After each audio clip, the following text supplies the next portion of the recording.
Bayangkan jika Anda hidup di dunia di mana Anda bisa mengobrol dengan seseorang di seberang lembah yang curam, bukan dengan ponsel, bukan dengan walkie-talkie, tapi hanya dengan siulan. Itu bukan cerita fiksi ilmiah.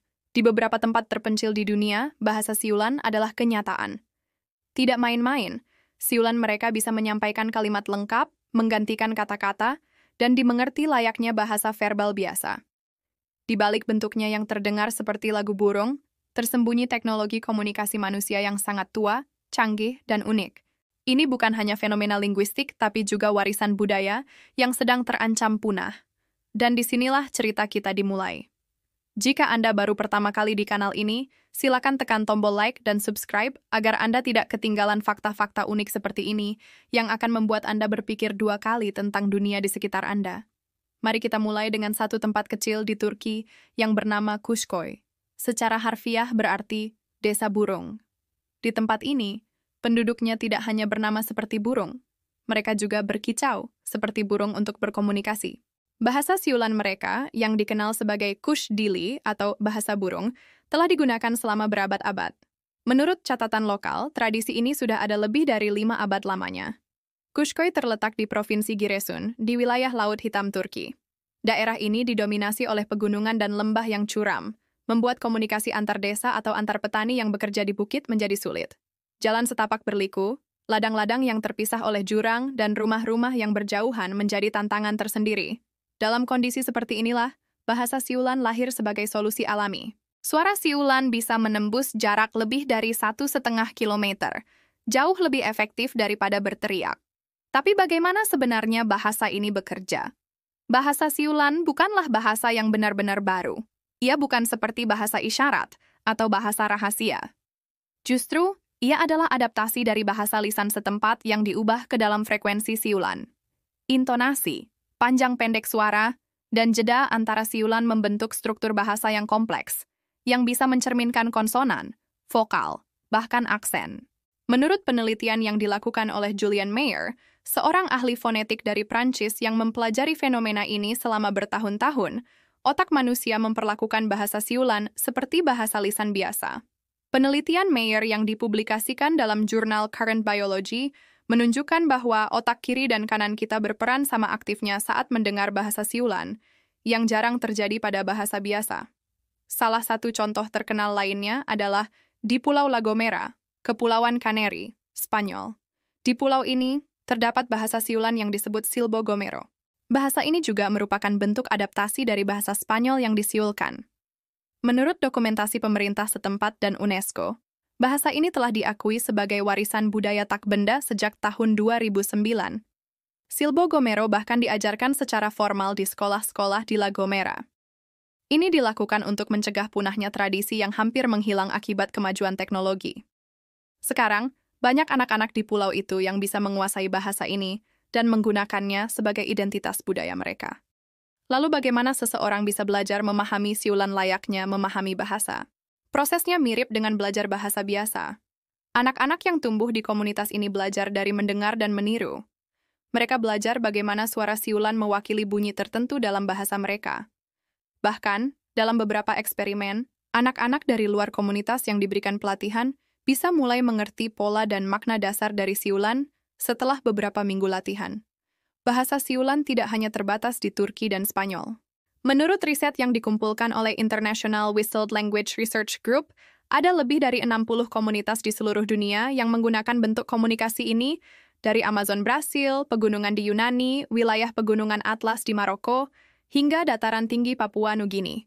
Ini menunjukkan bahwa bahasa siulan adalah bentuk komunikasi manusia yang muncul secara independen di berbagai budaya, sebagai respons terhadap kondisi geografis yang menantang. Menariknya, tidak semua bahasa siulan berasal dari bahasa yang sama. Misalnya, di Yunani, komunitas Antia memiliki sistem siulan yang sangat berbeda dari Silbo Gomero, meskipun tujuannya serupa. Begitu pula di Meksiko, suku Mazateco memiliki bentuk bahasa siulan yang bisa menirukan bahasa tonal, yang memiliki perbedaan makna berdasarkan nada suara. Maka dari itu, setiap bahasa siulan adalah jendela menuju bahasa asli masyarakat tersebut, sekaligus alat komunikasi yang unik.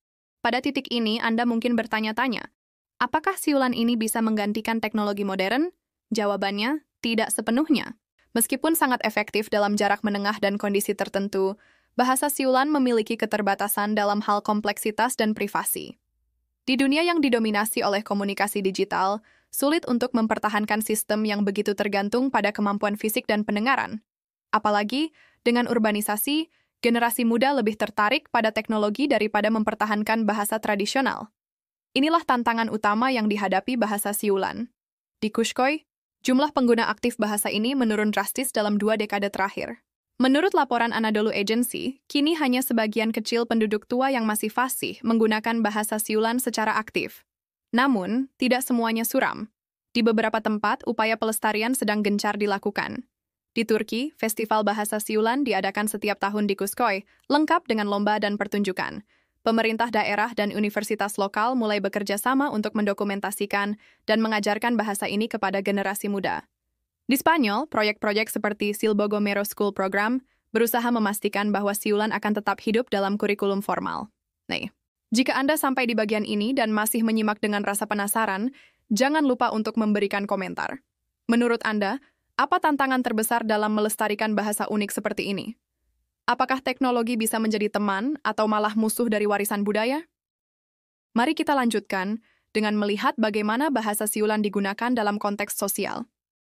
Dalam beberapa komunitas, siulan tidak hanya untuk komunikasi jarak jauh, tetapi juga untuk menjaga privasi dalam situasi sosial. Misalnya, di Meksiko, pria Mazateko menggunakan siulan untuk membicarakan hal pribadi secara rahasia, bahkan ketika berada dalam keramaian. Ada pula penggunaan bahasa siulan dalam konteks militer dan penyelamatan. Karena sifatnya yang bisa menjangkau jarak jauh dan tidak memerlukan perangkat, bahasa siulan pernah digunakan oleh pasukan gerilya dan dalam operasi penyelamatan di daerah pegunungan. Yang menarik, kemampuan seseorang dalam bersiul secara efisien bukanlah bakat alami. Diperlukan pelatihan otot mulut, bibir, dan lidah secara intensif. Bahkan ada perbedaan teknik antar budaya, beberapa menggunakan jari, beberapa tanpa jari, dan ada juga yang menggunakan alat bantu dari daun untuk menghasilkan frekuensi yang berbeda. Menurut riset yang dipublikasikan oleh Universitas Grenoble, perbedaan teknik ini menciptakan variasi dalam jangkauan dan kejelasan siulan. Fakta mengejutkan lainnya, siulan bisa menimbulkan kelelahan fisik. Penduduk Kushkoi yang mengandalkan siulan dalam pekerjaan sehari-hari, misalnya untuk memanggil anggota keluarga di ladang, mengakui bahwa siulan panjang dan sering bisa menyebabkan rasa sakit pada pipi dan rahang. Dalam segi linguistik, bahasa siulan memberi kita wawasan penting tentang fleksibilitas bahasa manusia. Fakta bahwa otak bisa mendengarkan siulan sebagai kalimat, memprosesnya sebagai informasi yang bermakna, menunjukkan betapa luar biasa adaptasi kognitif manusia. Tidak hanya itu, para ilmuwan juga tertarik dengan bagaimana siulan bisa menginspirasi sistem komunikasi alternatif, termasuk dalam dunia teknologi seperti antarmuka suara dan komunikasi darurat.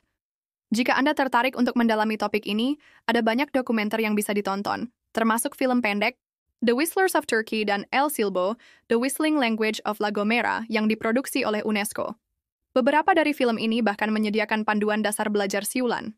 Sampai di sini, jika Anda merasa topik ini seunik kami yang menyajikannya, silakan bagikan video ini ke teman Anda dan ajak mereka berdiskusi. Bayangkan jika Anda dan teman Anda bisa ngobrol hanya pakai siulan di tengah hutan atau gunung.